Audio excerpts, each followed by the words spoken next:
मेरे परिवारजनों, आज यहां बड़ी संख्या में मेरी बहनें और बेटियां आई हुई हैं।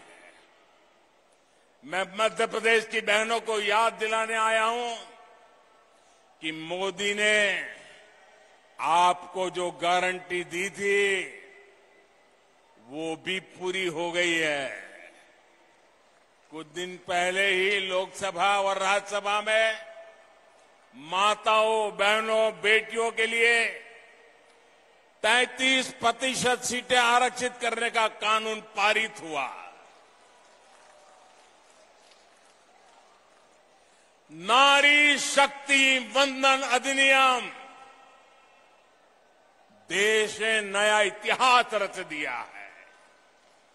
दशक से देश की माताएं, बहनें इसका इंतजार कर रही थी, बल्कि ये तक कहा जाने लगा कि शायद ये कभी नहीं हो पाएगा। आखिर मोदी है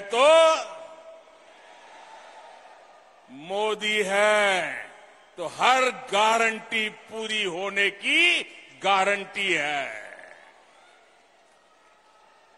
लेकिन भाइयों और बहनों, आज मैं मध्य प्रदेश सहित पूरे देश की बहनों को सावधान भी करना चाहता हूं। कांग्रेस और उसके नए घमंडिया गठबंधन ने मजबूरी में इस बिल का समर्थन बहुत खट्टे मन से किया है, बहुत बेमन से किया है। ये खट्टापन उनके बहानों में दिखाई देता है। और आप देखिए कि इनके गठबंधन में जितने लोग हैं, वही लोग हैं जिन्होंने 30 साल तक इस कानून को पारित नहीं होने दिया। पार्लियामेंट में हुड़दंग किया, बिल फाड़ दिए, स्पीकर पे हमले बोल दिए, और अब जब मजबूरी में उंगली उठानी पड़ी है, उनको लगता है कि अब देश की माताएं, बहनें उनके चरित्र को जान गई हैं, तो अब क्या शुरू किया? ये क्यों नहीं है, वो क्यों नहीं है, ऐसा क्यों है, वैसा क्यों नहीं। उनको नारी शक्ति वंदन अधिनियम का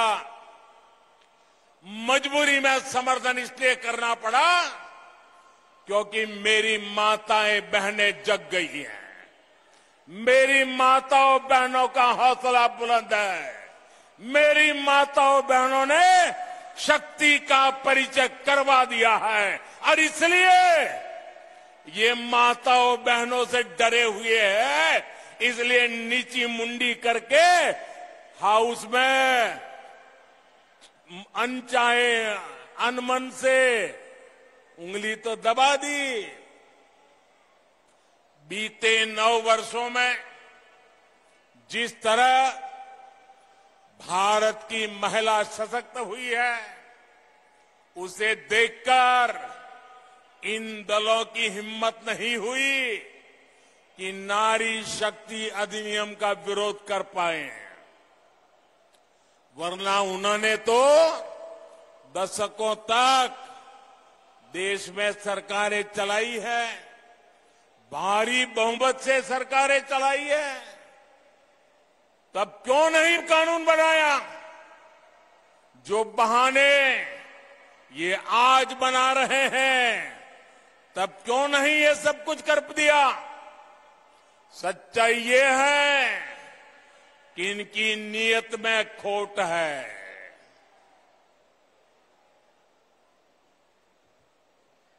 इसलिए मौका मिलते ही, मेरी माताएं, बहनें, मेरे शब्द याद रखना, मौका मिलते ही एक घमंडिया गठबंधन के लोग माताओं बहनों को धोखा देने का तय करके बैठे हैं, तैयार बैठे हैं।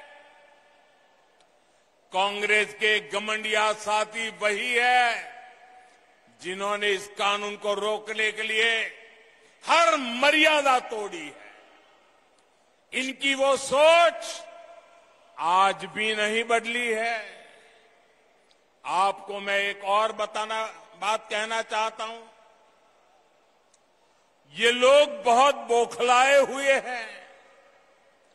ये अब एक नया खेल खेलेंगे, पक्का मानिए।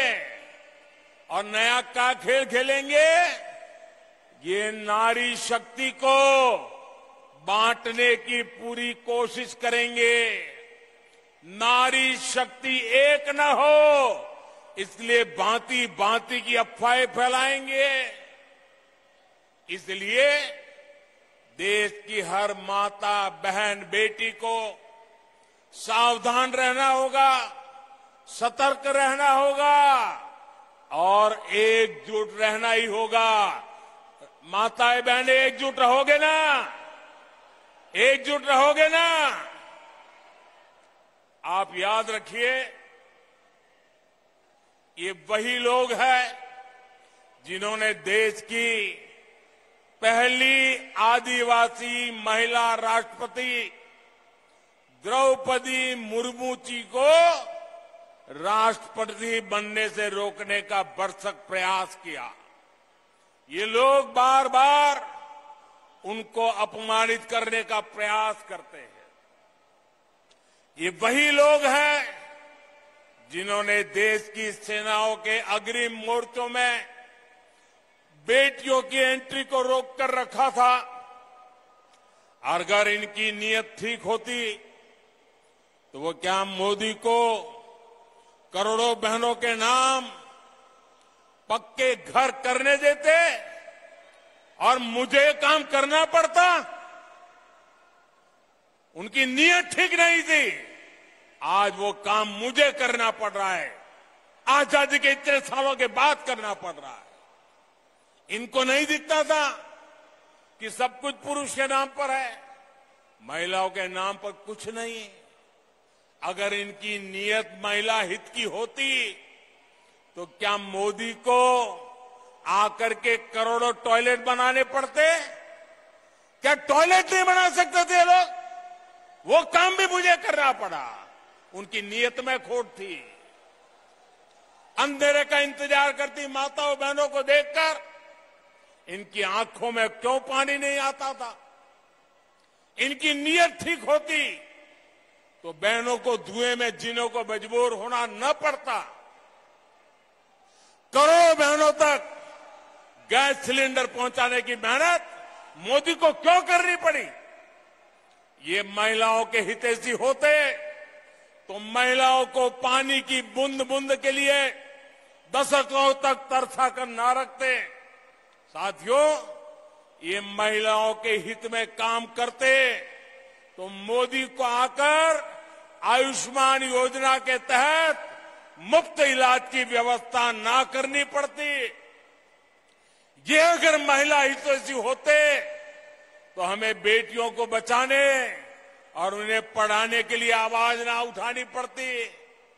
इन्होंने तो महिलाओं को बैंकों से भी दूर रखा। देश की करोड़ों बहनों के जनधन खाते आपके इस सेवक को खुलवाने पड़े।